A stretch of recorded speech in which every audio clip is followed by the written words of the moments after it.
Bien évidemment, je suis natif de Montréal, après ça, une famille qui vient de la Beauce, donc un Jourdanois est fier de l'être. Famille de 6 enfants, 7 dans la famille reconstituée. Je suis une personne qui a été jeune, les parents sont divorcés, donc j'ai été dans des foyers d'accueil pendant 4 ans. Je me suis même évadé de ces foyers d'accueil-là à un moment donné, à l'âge d'à peu près 11-12 ans. Et là, je suis tombé dans ma deuxième famille. C'est pour ça que dans ma famille, il y a des noms côtés. OK? Donc, mon père côté, que j'ai toujours appelé mon père, finalement, vient de mon père Fecteau, que je respecte, mais mes parents ont pris une décision, puis c'est correct comme ça. Mon père Fecteau, mon père de sang, était directeur du Centre fédéral de formation, donc le pénitentiaire Saint-Vincent-de-Paul. Et mon autre père, ben, j'ai eu le plaisir d'aller sur les terres, parce que c'est une personne qui venait de Saint-Cécile de Milton. C'est situé entre Granby et Saint-Hyacinthe. Donc, jeune des étés, ben, je déposais à la ferme avec les chevaux, avec les abattoirs, à faire de la boucherie, à faire des cabanes de sucre, bon, etc., etc. Donc, ma jeunesse a été bien remplie. Commencé à travailler jeune, évidemment. Donc, entrepreneurship assez jeune. Je dirais qu'à l'âge de 7-8 ans, les petites voitures à 4 roues, on faisait la livraison d'épicerie. Donc, j'en avais 3. J'en louais 2 à 10 cents par jour dans le temps. Donc, c'était mon premier commerce. J'étais à la proximité du pont Jean-Cartier. Dans le temps, on parle de payage, mais le pont Jean-Cartier était payant. Donc, évidemment, il y avait beaucoup. C'était le seul voie à sortir de l'île avec le pont Victoria. Avec les vieilles voitures, on sait que ça chauffait.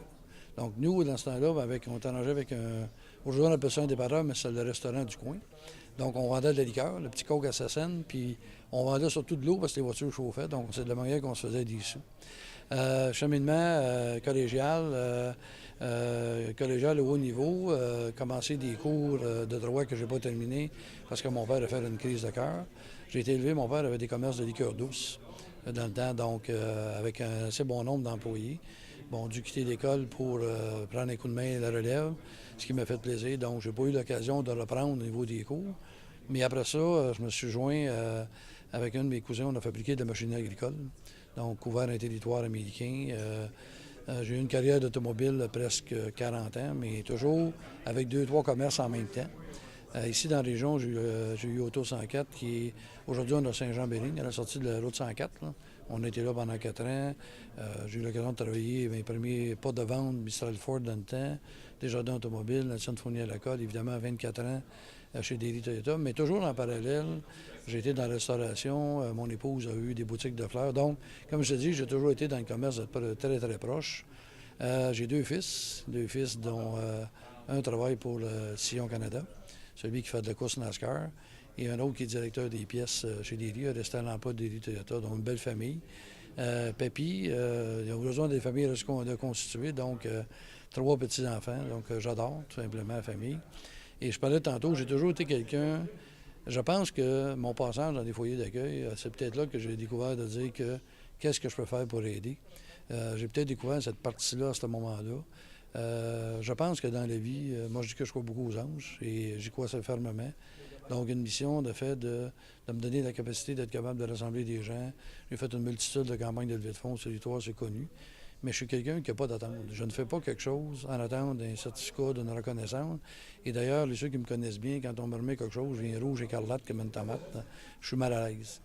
Je préside une fondation qui est en Afrique, qui s'appelle Caribou. Une de mes ex-employés à qui revient tout le désir de s'occuper des enfants battus, violés, torturés. Et le thème qu'on a choisi là-dedans, puis ça m'a rejoint, parce que donner fait grandir. Alors, dans ma vie, d'être généreux puis de prendre le temps. J'ai souvent une question que les gens m'ont posée. Michel, comment tu fais? Je suis de signe vierge, donc méthodique, analytique, des fois trop. Alors, je suis quelqu'un qui est très sincère. Je m'emporte difficilement. Okay? Mais je suis quelqu'un qui a appris jeune que le chemin le plus court de AB, c'est la ligne droite. Donc, quand les gens essaient de faire dans le loupette un peu, ça, c'est quelque chose qui peut risquer à me faire monter un peu la pression, mais on gère bien ça. J'adore le public. Et comme maire de Saint-Jean, je t'avouerais sincèrement, moi, j'ai vu là-dedans un défi. Je venais de prendre ma retraite chez Daily après 24 ans. Je m'occupe du regroupement des personnes handicapées depuis 2006. J'en suis le PDG. On a fait des belles réalisations, transformé l'école Saint-Georges avec un 4e étage où les enfants handicapés, pour la première fois, ont leur propre appartement avec des services 24 heures sur 24. Et ça avance continuellement. Quand j'ai déposé mon bulletin de candidature comme maire, ces jeunes-là m'ont dit « Est-ce que tu vas nous laisser tomber? » C'était comme me tourner ça dans le cœur un peu. J'ai dit « Non, je ne peux pas faire ça. » Donc, la santé me le permet. J'ai une épouse avec qui on a fêté nos 44 ans de mariage ensemble. Ça, pour moi, c'est quelqu'un que je me trouve à la maison qui est solide. Mais la famille, c'est un pilier pour moi qui est très, très, très important. Donc, entrepreneur, oui. La fibre entrepreneurship, je l'ai. Des fois, je suis passionné. C'est sûr qu'à l'Hôtel de Ville, ça va faire bientôt 1 an. Il y a des fois, je trouve ça un peu difficile. C'est lourd, mais il faut composer avec. Mais le défi était que j'adore cette ville-là. Quand j'ai été président de la Chambre de commerce, ici à Saint-Jean, j'en ai vu des opportunités. Et quand j'ai décidé de poser ma candidature, je me suis dit, je peux me poser 3 questions. OK? Est-ce que j'ai le goût? Est-ce que j'ai des compétences? OK? Et est-ce que ça me tente? Dans le fond, je le vois, j'y crois, puis je le fais. C'est un peu ça qui résume un peu ma carrière là-dedans. Bien, en fait, on va avoir un rendez-vous avec l'histoire, le 350e. On a passé avec M. le général Roméo Dallaire.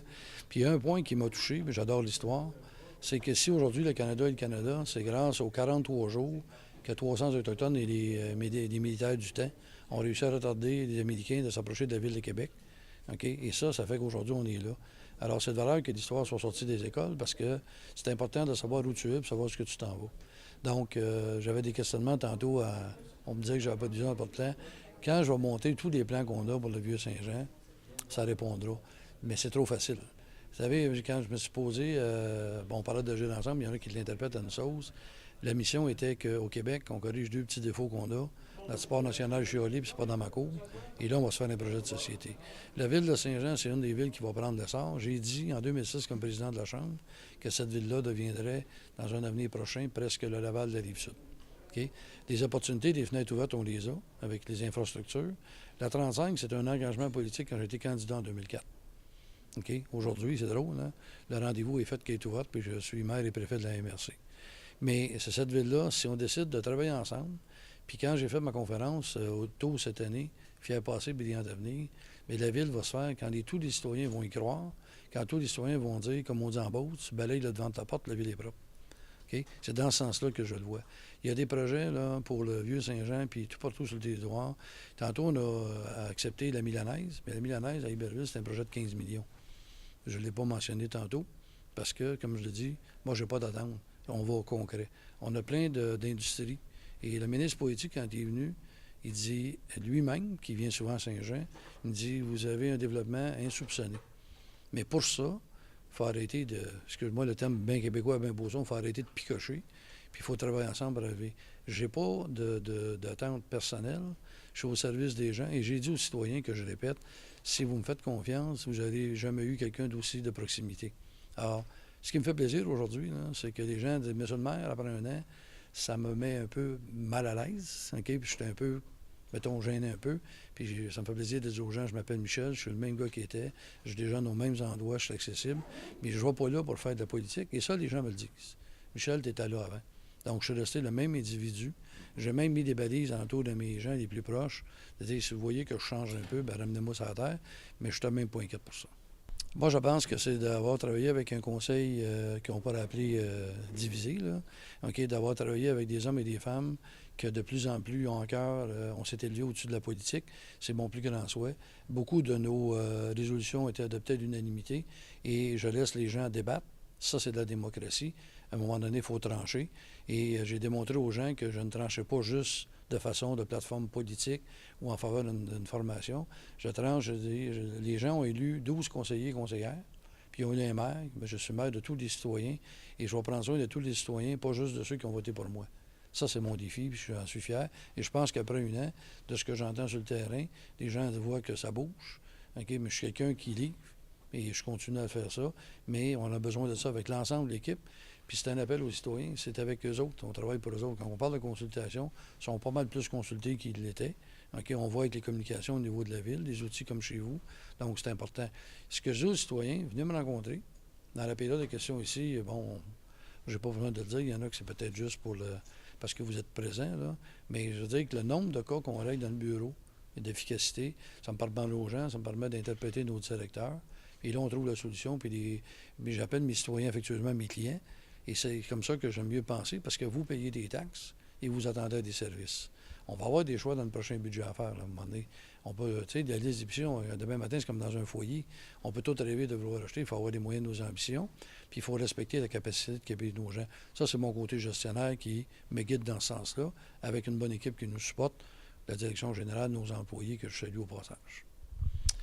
Si j'avais une baguette magique puis je voudrais changer quelque chose à Saint-Jean, je te dirais peut-être avoir des axes plus fluides pour les entrées et sorties de la ville, là, pour faciliter ça, et que les gens utilisent, avoir le transport en commun, ils travaillent beaucoup, on sait que c'est un engagement le dimanche, mais que les gens commencent à utiliser peut-être le service de transport en commun, qu'on puisse l'améliorer. Il y a une fluidité qu'il doit avoir là-dedans. Il me donnerait une multitude, mais tu me demandes une facile. Je pense qu'il faut faciliter les gens, puis que les gens puissent se promener. Puis je te dirais aussi que j'ai parlé beaucoup de la qualité de vie des gens. J'ai dit aux gens, c'est pas des envoyer à Montréal plus rapidement. C'est nous d'avoir le défi d'emmener des entreprises niches avec des salaires qui sont intéressants, connaître ce que nos gens font, faire en sorte que ces gens-là travaillent ici, puis qu'ils retrouvent une vie de famille. Au lieu de passer 3-4 heures dans la circulation, bien, qu'ils soient de famille, qu'ils arrêtent de courir à la garderie, chercher les enfants, etc., pour profiter des loisirs, puis la ville est bien gardée dans ce sens-là. Est-ce qu'il y a quelque chose que vous aimeriez ajouter, que vous aimeriez que les citoyens sachent? Oui, j'aimerais que les citoyens sachent qu'on travaille pour eux, que notre raison d'être, ce sont eux, ce sont mes clients. Puis à l'intérieur de ça, mon dévouement va dans ce sens-là et je ne changerai pas. C'est un engagement avec lequel j'ai pris. On regarde avec le moratoire des consultations, j'ai définitivement pas de problème. Puis je les invite aussi à nous faire part parce que ça va des deux côtés. Et je suis fier, puis je les remercie parce que je reçois beaucoup de commentaires. Et la grande surprise de mes clients, mes citoyens, c'est qu'ils ont une réponse pratiquement rapide. Puis je pense qu'ils s'attendent des fois à ne pas avoir de réponse ou une réponse dans 2-3 semaines. Mais dans l'automobile, je répondais instantanément à presque 200 courriels par jour. Donc, c'est pas quelque chose qui me dérange. Au contraire, ça me fait plaisir.